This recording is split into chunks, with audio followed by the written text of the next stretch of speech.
Racikan Berita. Bagaimana Pak Halim melihat fenomena pasangan Ridwan Kamil dan Suswono di Pilkada DKI, mengingat di banyak tempat mendapatkan penolakan dari warga Jakarta. Apa sesungguhnya yang terjadi? Ya jelas karena pertama si Ridwan Kamil itu pernah menjelek-jelekin Persija ya. Jadi dia itu pernah ngata-ngatain tentang Persija waktu itu, sehingga warga Jakarta itu kan sama cinta pada Persija dia mestinya juga jengkel gitu. Terus yang kedua kali, sebenarnya Ridwan Kamil itu pantasnya itu bukan di Jakarta, tapi justru di Jawa Barat untuk periode yang kedua gitu loh. Untuk periode kedua lah kok mengapa dia memaksakan diri ke Jakarta? Walaupun alasannya karena disuruh partainya ya, dia sebagai petugas partai istilahnya, tapi bukan partai, yaitu partai Golkar, salah dia partai Golkar itu disuruh, nah dia ke Jakarta. Lah ngapa sih? Kalau bagi saya kalau Ridwan Kamil ke Jakarta itu, kalau istilah Jawanya seperti mburu uceng kelangan delek gitu. Jadi dia ingin mencari yang lebih besar, tapi malah tidak dapat apa-apa. Padahal kalau dia mau di Jawa Barat, saya yakin dia akan menang. Nah sekarang malah justru Jawa Barat sekarang itu sekarang dikuasai oleh Deddy Mulyadi. Jadi Ridwan Kamil di Jakarta dipastikan nggak akan menang. Nggak akan menang dia, karena di samping itu terus ada blunder yang paling parah ini, paling gawat ini, yaitu tentang Suswono itu, di mana Suswono itu menghina Nabi. Dan Nabi kok untuk guyonan, untuk lawakan itu loh. Padahal nama Nabi itu adalah nama yang apa ya? Yang alam semesta ini aja kalah, gitu loh. Jadi ini kurang ajar ini sisi Suswono ini. Nama Nabi yang begitu suci, begitu murni, yang disebut-sebut oleh orang seluruh dunia dalam 24 jam. Jadi dunia itu berputar 24 jam itu tidak lepas dari nama Rasulullah, tidak. Orang sholat di sini masih jam 7, di Amerika sudah jam 7 malam. Di Eropa beda lagi, di Timur Tengah di ini jam 7 malam, di Timur Tengah masih asar. Karena terpaut. Jadi nama Nabi itu 24 jam itu beredar di dunia, disebut orang terus dalam sholatnya, dalam doanya. Tanpa henti 24 jam itu. Nah kan aja ini di sini jam 7 pagi, di Amerika terpaut 12 jam. Di sini jam 7 pagi, di Inggris masih sebelum subuh. Itu terpaut 7 jam. Itu maksudnya di dalam sholat atau di apa? Ya di dalam sholat, dalam doa-doa itu nama Rasulullah itu disebut-sebut oleh umat 1,8 umat Islam seluruh miliar, 1,8 miliar umat Islam seluruh dunia itu dalam sholatnya, dalam doanya itu selalu menyebut Rasulullah. Lah kok ini untuk dolanan, untuk guyonan, untuk lawakan itu kan ya kurang ajar itu si Suswono itu. Nah, Suswono itu kan mantan menteri dan petinggi PKS ya. Kenapa dia bisa seperti itu? Apa karena kebodohan atau karena kecelakaan? Kalau bagi saya karena kebodohan. Karena apa? Karena dia itu dia kan mengatakan Rasulullah itu pengangguran, gitu. Kalau kamu pengen dapat orang kaya, pakai janda yang kaya. Rasulullah itu ketika dapat Siti Khadijah itu bukan nganggur, itu pemuda yang kaya raya. Buktinya apa? Saya dibaca di Sirah Nabawiyah itu Rasulullah ketika ngelamar Siti Khadijah, itu ontanya saja 50 onta yang terbaik buat ngelamar. Untuk mahar. Unta merah. Padahal kalau unta merah itu 50 juta saja ya, kali 50 sudah 2,5 miliar. Mana ada pemuda kok punya duit 2,5 miliar? Kalau tidak pemuda yang kaya, malah Rasulullah kaya. Karena umur 12 tahun dia sudah berbisnis di Sam, diajari oleh pamannya namanya Abu Thalib. Jadi Nabi itu bukan orang pengangguran, bukan orang tidak punya duit, enggak. Itu bodoh Suswono itu. Bodoh benar, dia tidak tahu. Apa sengaja tidak tahu, apa mempermainkan nama Nabi atau lawakan, tidak tahu. Tapi sudah kurang ajar itu bagi saya. Itu loh. Jadi Nabi itu seorang pemuda yang kaya raya. Mana ada pemuda kok punya duit 2,5 miliar untuk mahar itu loh. Pemuda kaya raya, pengusaha besar, dapat janda yang juga kaya raya, yaitu Siti Khadijah. Jadi kalau dikatakan Nabi itu pengangguran, mas ada. Terus orang itu ngakunya orang PKS, tidak tahu kayak gitu. PKS macam apa itu? Gitu loh. Itu. Jadi karena kebodohan Suswono. Dia kebodohan juga. Di samping itu juga mempermainkan nama Rasulullah. Gitu. Sekarang dia minta maaf, tidak bisa minta maaf kayak gitu. Belum dulu aja Ahok kayak gitu aja diadili kok. Ya harus diseret ke pengadilan loh. Ini lebih parah mana antara Ahok dengan Iya sama-sama parahnya. Dulu Ahok menghina Quran itu dengan cara surat Al-Maidah itu ya. Ini Suswono kayak gitu. Entah itu kepleset atau gimana, tapi jelas itu menghina, itu nggak akan termaafkan itu. Itu tuh. Mestinya sebagai pejabat PKS dia tidak keluar pernyataan seperti itu. Harusnya biar dia dianggap lucu, untuk masa Nabi itu lucu-lucuan itu loh. Nabi untuk bahan lawakan. Yang kurang ajar tuh itu Suswono itu. Apalagi pernah jadi menteri. Sekarang pengen jadi wakil gubernur, pangkat turunnya tuh Pangkatnya turun tuh itu. Dari menteri ke wakil gubernur. Nah iya tuh pangkatnya turun lah itu, ya toh. Dulu Nur Mahmudi Ismail dari Menteri Pertanian ke Wali Kota Depok, ya toh itu toh. Ya pangkatnya turun, maunya timbang ora itu, ora itu posisi kedudukan. Kan berarti tujuannya cuma ngejar jabatan tuh itu. Ya, jadi secara strategi PKS ini kurang strategis Ya kurang strategis. Itu jadi PKS itu sekarang hancur-hancuran bener nih kok caranya kayak gini. Oh iya. Iya, Apa disebabkan oleh apa PKS hancur? Loh, PKS pertama iso bisa hancur karena dia itu mengkhianati Anies. Iya tak? Mengkhianati Anies. Yang harusnya Anies bisa di Pilkada DKI ini ya. Ternyata dari pengkhianatan salah satunya pengkhianatan PKS itu. Jadi itu cuma ya kasarnya itu menjual agama lah.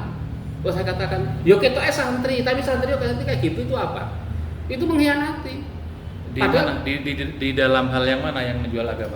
PKS. Lah ya maksudnya menjual agama itu dia kan menggunakan Islam ini untuk kepentingan para tokoh-tokohnya untuk mengejar jabatan, gitu. Tapi juga mengkhianati apa ya? Buktinya Anies dikhianati dia. Gitu, padahal dulu sudah ada Anies siapa itu gandengan aman, gitu. Anies Sohibul Iman, runtang runtung. Ternyata bubar kayak gitu. Nah, walaupun bagaimanapun alasan PKS, bagaimanapun, seandainya dia itu gandeng Anies kan bisa dengan aturan baru dari KPU itu, ya toh? Ya, tapi buktinya kemana itu? Nah, ternyata sekarang dia kayak gini. Paling masyarakat istilahnya sekarang itu, bagi saya itu PKS itu kualat itu. Kualat ya? Ya kualat jelas loh. Dengan pernyataan suasana kan kualat. Oh sekarang dalam berbagai rating survei turun loh dia. Lah jelas tuh DKI itu basisnya kaum muslimin, basisnya orang Betawi, yang Islamnya itu kuat. Lah kok digitukan? itu loh kan. Nah kembali ke soal Suswono yang dilaporkan ke polisi, apakah itu memenuhi pasal? Kalau pemain jelas itu pasal penghinaan tuh, sama juga pasal penghinaan agama tuh itu. Ya jelas memenuhi berbagai pasal dia memenuhi itu. Nah makanya kalau memang kita disuruh adil ya adil. Gimana pun saya itu tidak setuju Ahok ya terserah kalau saya tidak setuju ya. Tapi mengapa Ahok kok sampai diadili, kok Suswono tak tidak, kan sama ini sebenarnya. Harusnya hukum berlaku. Harus berlaku, ya berlaku sama. untuk Ahok juga berlaku untuk Suswono. Karena sama menghina Islam semua, melecehkan agama semua, simbol-simbol agama, ya toh? Ini kan simbol agama. Rasulullah itu kan simbol agama. Nah itu loh, ini sama. Nabi. Apa? Nabi. Iya, nabi lagi. Jadi tidak bisa kok ini untuk ini tidak bisa. Kita harus adil. I'dilu wa aqrabu littaqwa. Berbuatlah kamu adil agar kamu menjadi orang yang mendekatkan kamu diri kamu kepada takwa. Itu kan simbolnya PKS. I'dilu wa aqrabu littaqwa itu PKS gitu. Bisa nggak dikatakan dalam hal Suswono ini PKS munafik? Kalau munafik barangkali belum ya. Tapi kalau jelas tidak adil ya jelas. Dolim. Kalau munafik belum. Tapi kalau dolim ya. Karena bedanya adil itu ya berarti tidak dolim. Jadi tidak adil itu berarti dolim. Jadi PKS mendolimi dirinya sendiri. Dan dengan manunya apa? Lah apa sih beratnya ngorbankan Suswono itu? Itu PKS. Lah itu nama nabi kok. Walaupun yang lain, buktinya kamu mengatakan begitu. Gimana lagi? Itu loh. Wah itu untuk Anda bisa. Itu loh. Itu. Jadi namanya kita ada seorang kemarin yang bilang saya, Pak Halim, kalau kamu ngeritik PKS kayak gitu tuh, berarti kamu itu pro PKI loh. Saya bilang nggak bisa kayak gitu. Bukan berarti kalau kita ngeritik PKS kita pro PKI. Politik itu tidak bisa hitam putih dong. Politik kok hitam putih? Kalau berarti kalau tidak bisa. Saya mengkritik PKS itu karena dia menghina Nabi. Bukan saya pro-pro, enggak ada hubungannya itu. Ya. Nah, kalau suara enggak ini ya enggak akan terjadi itu toh, gitu loh. Ya. Ada asap, ada api toh, ya. Itu ya gitu. Kalau soal Pak Ridwan Kamil ini, Pak Halim. Jadi mereka Pak Ridwan Kamil di jejak digitalnya, di Twitternya terutama ya, di tahun yang lama 2010 sampai 2012 itu banyak sekali cuitan-cuitan yang menghina Jakarta dan masyarakat Jakarta. Iya, makanya itu. Nah, sekarang dibongkar sama dengan Fufu Fafa. Apa namanya? Tapi Ridwan Kamil mengakuinya bahwa itu memang milik dia. Bapak enggak mengakui ya. Dengan isi Instagram seperti itu isi Twitter seperti itu yang menghina, yang dikatakan Jakarta kota bokep dan lain sebagainya. Bagaimana nih Pak Halim memandangnya? Ya harusnya Ridwan Kamil itu tahu diri, gitu. Dia dulu kayak gitu. Nah, namanya Twitter barang itu sudah nggak bisa dihapus toh. Itu kan Ufawa itu udah 10 tahun kan, itu ternyata masih ada bekasnya. Ya harusnya Ridwan tahu diri lah. Dia itu istilahnya jangan gege mongso, ojo ngoyo-ngoyo. Jadi kalau bagi saya harusnya si Ridwan Kamil dan Suswono itu bukan istilahnya itu bukan ridho singkatannya, tapi kasus Kamil Suswono. Oh. Jadi itu nanti prediksi saya loh ya, saya. Ini aja belum jadi gubernur kayak gini, ini sudah ada kasus besar penghinaan terhadap Nabi. Tapi nanti kalau dia menang sampai dengan curang, tambah kasus besar lagi. Lihat aja nanti 5 tahun ke depan. Kalau dia menangnya dengan curang loh ya, tidak dengan curang pun tetap ada kasus nanti. Ini aja belum jadi aja sudah ada kasus loh. Lah itu kasus Suswono itu. Harusnya singkatannya itu kasus, bukan ridho. Kamil Suswono. Yang benar itu? Iya benar itu, kasus. Kamil Suswono itu kasus, bukan ridho Kamil Suswono. Suswono ya itu kan itu. Terlalu suci kata itu. Terlalu direligiuskan gitu loh soal ridho. Ridho wa fi ridho walidain gitu. Ridho Allah tergantung dari ridho orang tua begitu loh. Padahal si pengguna istilah itu tidak seridho itu. Tidak. Seharusnya yang benar itu si singkatan itu kasus. Kamil dan Suswono kasus. Lah buktinya apa? Lah ini belum baru calon gubernur saja sudah gegeran kayak gini gara-gara dia menghina Nabi Suswono. Entah itu terselip lidah atau terserah, tapi itu jelas menghina Nabi. Dan dia mengakui sendiri mengatakan kayak gitu ya. Nah apalagi nanti kalau jadi gubernur lah kayak koyo ngopo. Apalagi jadinya itu dengan cara curang umpamanya. Dengan cara main duit, dengan cara ini tidak beres itu. Lah itu tambah lagi. Itu loh. Jadi seharusnya dia itu tahu diri lah. Wong dulu dia dengan warga Jakarta coba kayak gitu, ya toh? Bahkan dengan Persija coba kayak gitu. Itu harus tahu diri dia.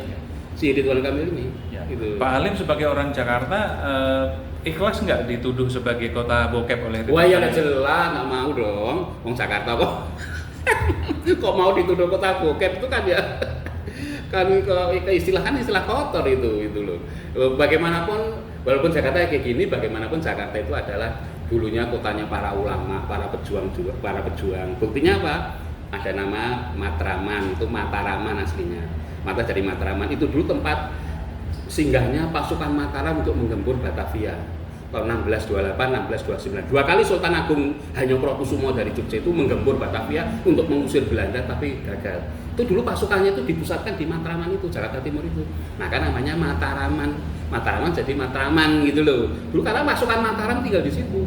Posnya di situ tuh menggempur Belanda. Belanda di mana waktu itu? Ada di bentengnya di Tanjung Priok. Saya baca sejarahnya loh, di Tanjung Priok itu. Di Sultan Agung gempur 2 kali. Itu sultan terbesar di Jogja, Kesultanan Mataram Islam itu. Tapi gagal. 1628 gagal, 1629 gagal lagi, akhirnya sudah diulangi lagi. Itu. Artinya Jakarta ini penuh dengan perjuangan oleh ulama, para ulama iya, masyarakat yang ingin merdeka. Ya merdeka iya makanya. Tapi sayangnya sekarang bakal diisi oleh orang-orang seperti Ridwan Kamil. Nah itu, ini para pejuang ini Jakarta ini bukan main-main, ini kotanya para ulama. Itu para pejuang dan hebatnya lagi Mas Jakarta itu ya. Saya nggak habis pikir Jakarta itu Belanda datang ke Jakarta itu kan 1602. Tekesnya benar-benar Belanda itu menduduki Batavia ini kurang lebih 350 tahun. Karena baru merdeka 1945 ya, baru merdeka 3,5 abad. Lah kok 3,5 abad masyarakat Jakarta bisa mempertahankan Islamnya itu loh. Itu berapa generasi bayangkan itu? Kalau satu generasi 25 aja berapa 20 generasi ada itu. Lah kok bisa tetap mempertahankan Islamnya? Jakarta tetap menjadi mayoritas Muslim. Batavia, Betawi tetap Islamnya kuat. Itu kan luar biasa tuh Mas. Jadi daerah Jakarta itu Belanda datang itu 1602, VOC itu datang. Berarti boleh kan 3,5 abad benar Jakarta itu diduduki Belanda. Padahal Belanda itu kan Nasrani. Tapi kok Jakarta tetap bertahan Islamnya itu? 350 tahun enggak main-main itu. Berapa generasi itu bayangkan itu? Itu kan memang luar biasa, masyarakat Betawi itu religiusnya luar biasa. Lah kok ada calon wakil gubernur kok menghina Nabi itu piye itu? Saya tuh tidak habis pikir itu semua. Kontradiktif ya. Kayak kontradiktif di kota yang sangat religius kayak gini, Islamnya kuat kental, berhasil mempertahankan Islam dalam kondisi mayoritas dalam 350 tahun penjajahan Belanda loh. Nggak main-main itu, orang-orang Jakarta itu luar biasa. Ya. Lah kok sekarang ada titik-titik orang datang, ingin lah kok menghina Raffi, itu logikanya di mana itu loh? Ya. Suswono itu loh. Ya sekarang di luar soal pernyataan Suswono, di luar soal medsosnya Ridwan Kamil, secara kemampuan Ridwan Kamil ini punya kemampuan nggak membangun Jakarta? Kalau saya lihat di prestasi di Jawa Barat ya, di Jawa memang dia mampu ya. Tapi memang Jawa Barat kan beda dengan Jakarta. Gitu, Jakarta itu hampir seluruh suku ada di sini kok. Jadi benar-benar heterogen Jakarta itu. Nah, kok itu belum teruji Ridwan Kamil. Kalau memang Anies sudah teruji ya, udah 5 tahun kita tahu Anies itu. Tapi sayangnya Anies kan nggak masuk calon gubernur. Itu kalau saya masuk jelas Anies menang itu. Nah tapi karena Ridwan Kamil kan belum teruji toh, walaupun dia kelihatan berhasil di Jawa Barat, kelihatan berhasil, tapi belum tentu di Jakarta berhasil, belum tentu. Tantangannya lebih berat di Jakarta, walaupun penduduk Jakarta itu cuma 10 juta, penduduk Jawa Barat itu kurang lebih 38 juta, barangkali lebih itu, barangkali 38 juta. Jawa Tengah saja 37 juta, dan Jawa Barat itu paling besar penduduknya se Indonesia untuk provinsi loh ya, paling besar Jawa Barat, Jawa Timur loh. Jakarta, Jawa Barat dan Jawa Timur itu. Jadi harusnya Ridwan Kamil itu ya juga mikir juga dia. Wong Jakarta itu tidak mudah kok. Ini tempat semua. Walaupun besok ya kalau memang Prabowo meneruskan Jokowi ya ke IKN momen itu. Kalau IKN gagal, kan kita kembali ke Jakarta lagi. Namanya DKI lagi. IKN kan cuma barangkali kota metropolitan apa terserah sana. Ya terserah Prabowo, kan Presiden Prabowo toh, ya itu bukan Jokowi lagi. Nah itu, tapi belum tentu kok. Nanti ibu kota pindah juga belum tentu. Dari sisi acceptable ya, penerimaan masyarakat Jakarta. Apakah masyarakat Jakarta bisa menerima kehadiran Ridwan Kamil? Kalau saya kelihatan sulit. Sulitnya karena pertama, masyarakat Jakarta itu masyarakat yang religius. Orang Betawi itu orang yang religiusnya luar biasa itu, luar religius. Lah itu di samping itu juga masyarakat Jakarta itu pernah dilukai hatinya kayak gitu tuh oleh Ridwan Kamil. Ya masalah itu Persija itu ya, dia akan Persija itu, masalah Persija itu soalnya dia karena waktu itu kan lagi ada rivalitas ya. Lah ya itu menunjukkan kan sakit sama masyarakat. Lah itu Ridwan Kamil kok enggak kepikir kok dia mau desak partainya untuk ke Jakarta kok enggak mau ke Jawa Barat saja gitu loh. Padahal kalau dia mau di Jawa Barat saya yakin menang itu Mas. Tapi itu kan hanya rivalitas antara supporter Persija dengan supporter Persib Bandung. Apakah itu berdampak terhadap elektabilitas nantinya? Ya jelas berdampak. Gimana pun kan kebanggaan di Jakarta itu kan Persija mestinya. Dengan dia kan supporternya kan banyak banget tuh itu. Nah, dengan dia mereka apalagi stadion terbesar itu ada di Senayan. Nah, dia dilukai kayak gitu kan udah ya sulit. Apalagi yang paling parah ini Suswono ini. Dia enggak perhitungan itu Suswono itu. Maka saya mikir Suswono itu gimana itu orangnya tuh apa ya memang kita ngomong itu juga cuma ngomong aja. Udah dipikir belakangnya itu loh. Dampaknya justru lebih besar ini loh Mas daripada kasus Persija ini, lebih besar ini yang Suswono menghina Nabi ini. Wah, itu luar biasa itu. Nah, dari pengalaman di lapangan nih, Pak Halim kan ke pelosok-pelosok ke daerah-daerah di Jakarta ini. Bagaimana persepsi masyarakat Jakarta terhadap pasangan ini? Pasangan si Ridwan Kamil ini. Iya. Pasangan kasus ini. Ya kelihatan kurang dia. Karena ya itu saya anggap ya sebenarnya sebelum kasus masalah itu penghinaan terhadap Nabi itu mencuat kayak gitu itu agak lumayan sebenarnya posisi dia itu. Posisi Ridwan itu. Lah itu kan jadi blunder toh, dia begitu itu malah jadi blunder. Nah sekarang udah terpuruk dia. Bahkan bisa saja nanti dia kalah dengan pasangan independen itu, Dharma Parangtun itu. Bisa juga. Bisa kalah ya? Bisa kalah dia. Jadi nanti kan yang satu itu Ridho ya, atau kasus lah ya satu. Yang kedua kan si Dharma, ya yang independen ya. Yang ketiga kan si ini Pramono dan Rano Karno gitu. Lah ini bisa saja nanti si Ridho ini terpuruk itu bisa. Nomor 3. Bisa nomor 3. Terbalik dia nomor 1 bisa jadi nomor 3. Jadi bisa saja posisinya nanti si Pramono dan Rano itu tak 1, yang 3 jadi 1, yang 1 jadi 3 bisa. Loh bisa saja itu mencuri di tikungan loh si Dharma itu. Jangan meremehkan Dharma Parangtun, jangan diremehkan. Lalu ini independen belum tentu. Lah kalau orang kecewa dengan si Ridho lah jadi ke Ridho, terus dia enggak mau milih si ini malah lari ke kan bisa ke Dharma itu. Kira-kira Mas dari sisa waktu sekitar berapa hari lagi? Cuma 27 itu. Iya, berarti sekitar 10 hari lagi. Iya, 10 hari lagi. Ada nggak upaya untuk menaikkan kembali elektabilitas pasangan Ridho ini? Ya mestinya ada, tetapi ya sulit.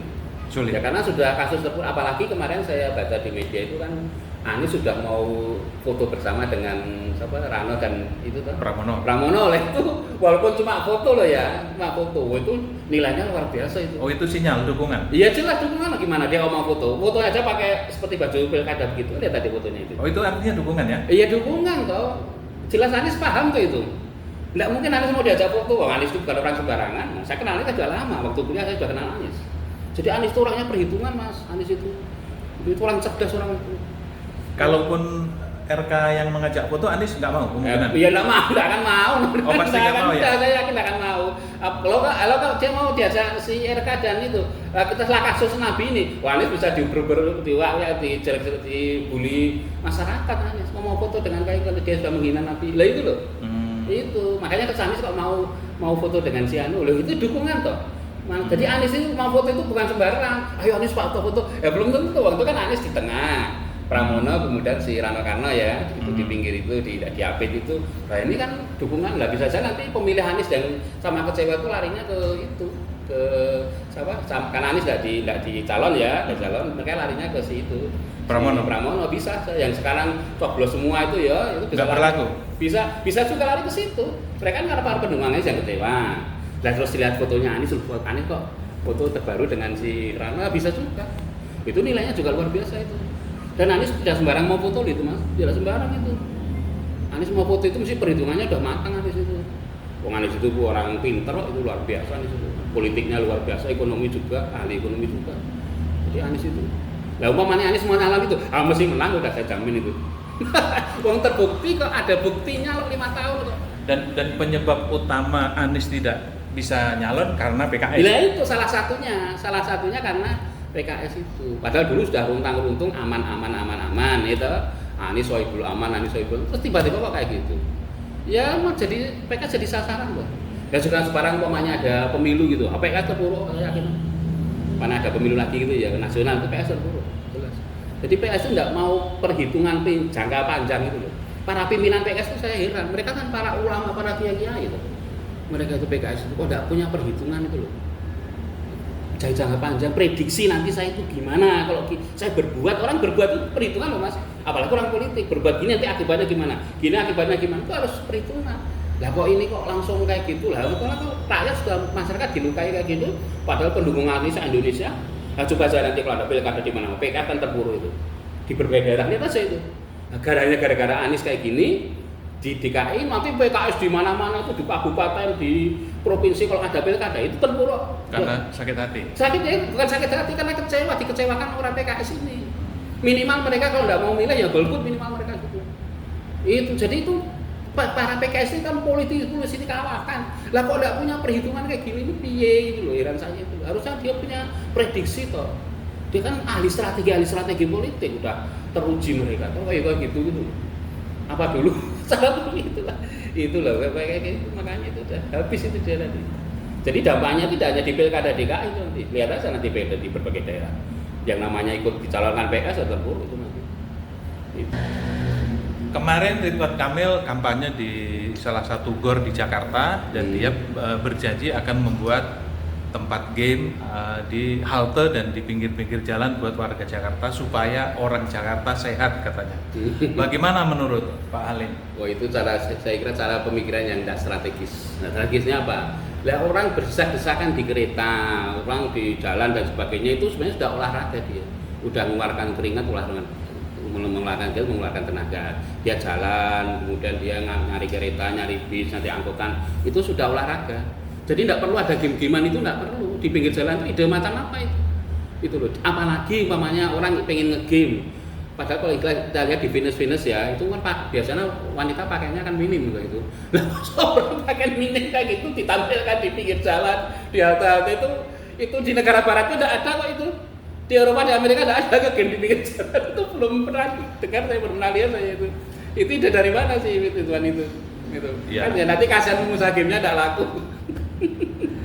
Jadi ternyata ide-idenya juga tidak merakyat. Iya, kalau ide merakyat itu umpamanya setiap hari ini ada pembagian sembako gratis lah, itu seminggu sekali lah baru itu. apa tiap seminggu sekali ada apa tiketnya busway digratiskan, ya itu baru. Lah kok game itu Lagi pula di halte kan sempit ya. iya sempit, desek-desekan malah banyak copetnya. Gamenya diambil ya, Pak. Ya itu banyak copetnya malah repot. Belum nanti kalau malam-malam menjaga gamenya. Lah kan mahal alat game itu. Taruh di pinggir jalan diangkut orang repot itu. Nah, ini lagi-lagi karena ketidaktahuan RK atau apa ya? Kok punya ide kayak gitu? Saya kira itu dari masukan dari penasihatnya barangkali. Penasihatnya malah justru untuk membuat RK terpuruk sendiri bisa juga itu. Oh, gitu. Namanya politik kok, ya kan? Namanya politik cuma RK itu waspada apa enggak? Penasihatnya ngomong gini, dia harusnya kok yang merakyat itu ya seperti Prabowo itu loh. Walaupun sampai sekarang belum dilaksanakan Prabowo. Ada makan gratis yang bergizi, ya kan? Nah, kan orang udah tertarik tuh Mas. Walaupun sekarang nggak ada loh ya, belum ada, saya sekarang belum dilaksanakan sih. Malah pengen utang dari Cina yang utangin makan siang itu kan gitu. Itu belum ada. Tapi ya harusnya kan seperti Prabowo itu. Wes nanti seminggu sekali ada pembagian sayur gratis, pembagian sembako gratis tiap hari Jumat gitu, baru tiap keluaran ada sembako gratis, ada pembagian ikan gratis, gizi ya gitu. Nah kok game itu diarep ngopo? Karena makannya kurang, game-game itu terus nggak ada gunanya toh.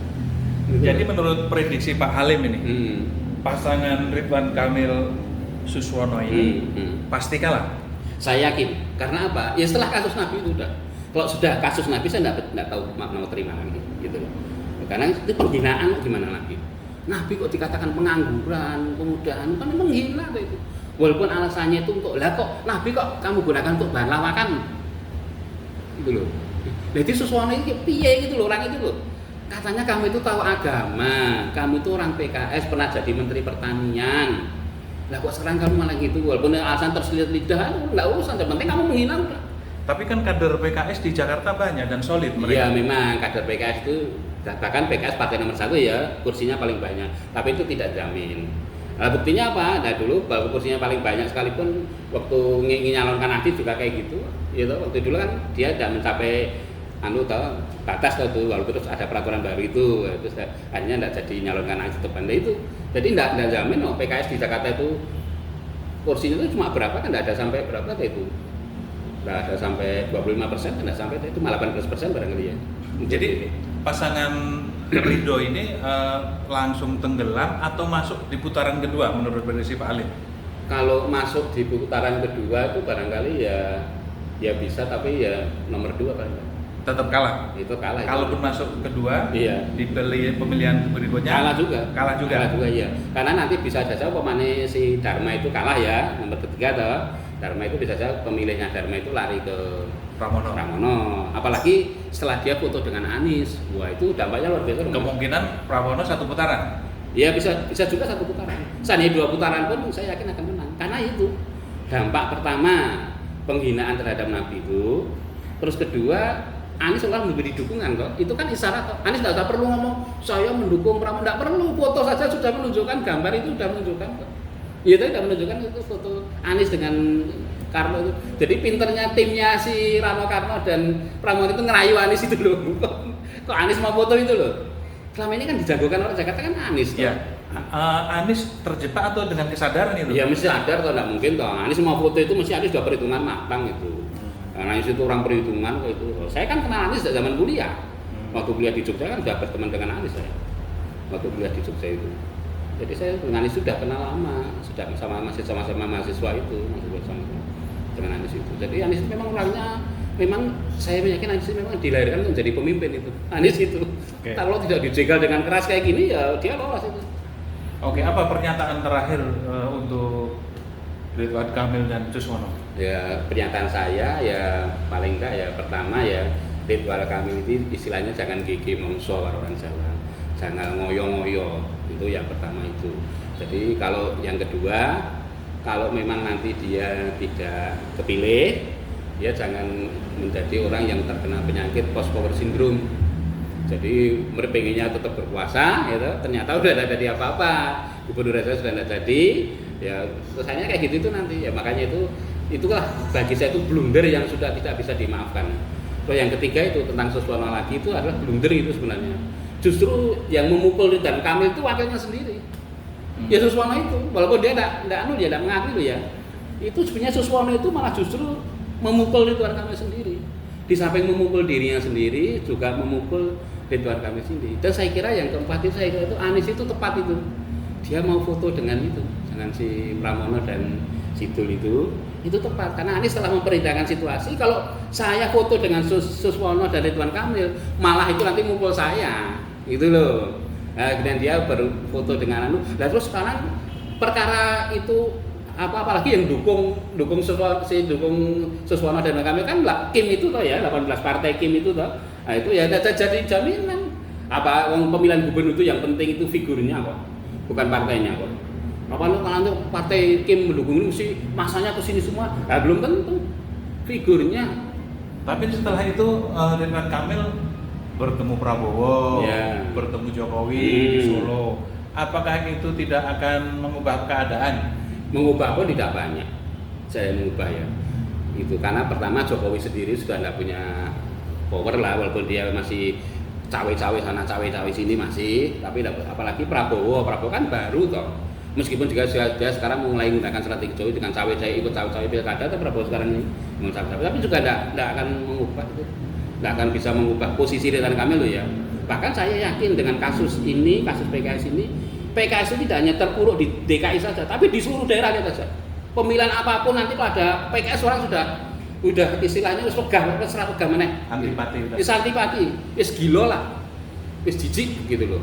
Dengan kondisi PKS kayak gitu tuh. Sudah tokoh-tokohnya melecehkan Nabi, dia mengkhianati sana, mengkhianati sini. Gitu loh. Jadi bagi saya itu seperti PKS itu bermain Machiavellis lah. Kasarnya kasar itu mengalahkan sejarah segala cara, yang penting menang gitu loh. Jadi PKS sekarang itu dengan PKS dulu udah beda Mas. Jangan samakan PKS sekarang dengan PKS dulu ketika pembentukan itu, jangan beda, sudah beda banget. PKS sekarang ini itu benar-benar terpuruk ini nanti PKS. Gara-gara salah memprediksi politik itu. Harusnya pemimpin PKS itu tajam tuh politiknya dia. Udah bertahun-tahun jadi partai kok masih kayak gitu lagi. Kalau udah tajam politik itu perhitungan ke depan itu loh. Lah kok dia dulu mengandalkan Jokowi ya, sekarang buktinya Jokowi sudah kayak gitu. Harusnya dia dulu selalu oposisi terus. Buktinya dia kan tidak dapat menteri selama 10 tahun. Jokowi kan tidak dapat menteri sampai PKS itu. Menterinya mana PKS itu? Selama zaman Jokowi kan diberi kursi menteri tadi ya. Padahal dia dukung Jokowi terakhir ya. Ya terakhir yang keliru tuh, dukung Jokowi harusnya kok sudah tidak oposisi terus itu loh. Aduh, pas di akhir-akhir malah dia dukung. Istilahnya kalau orang itu ya waktu di akhir kehidupannya itu malah jelek gitu loh, yang disayangkan kan itu dulunya baik malah di akhir Jokowi sudah hampir ambruk malah dukung Jokowi kayak gitu loh. Jadi PKS bisa dikatakan suul khotimah ya di 2024. Lah ya bisa juga dari suul khotimah dalam politik toh. Wong dulunya dia oposisi 10 tahun dengan Jokowi kok. Dia suul khotimah politik tuh itu namanya. Kalau ada mahar politik ya suul khotimah politik juga ada kok.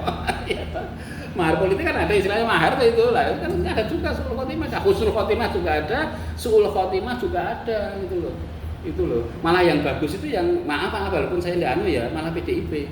PDIP itu dulu kan pro Jokowi, tapi di akhir dia kan bentrok dengan Jokowi toh.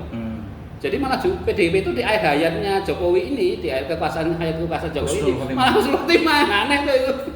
Aneh itu. Jadi PDIP dulu sudah menikmati dari hasil Jokowi banyak banget kan. Jadi wali kota, jadi gubernur, sudah menikmati. Malah di akhir-akhirnya justru PDI bertentangan dengan Jokowi, bentrok dengan Jokowi.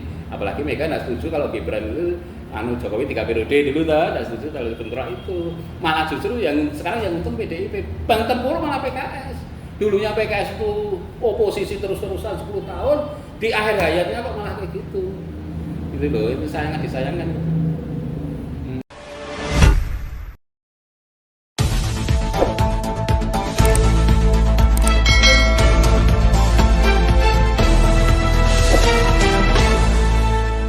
Racikan Berita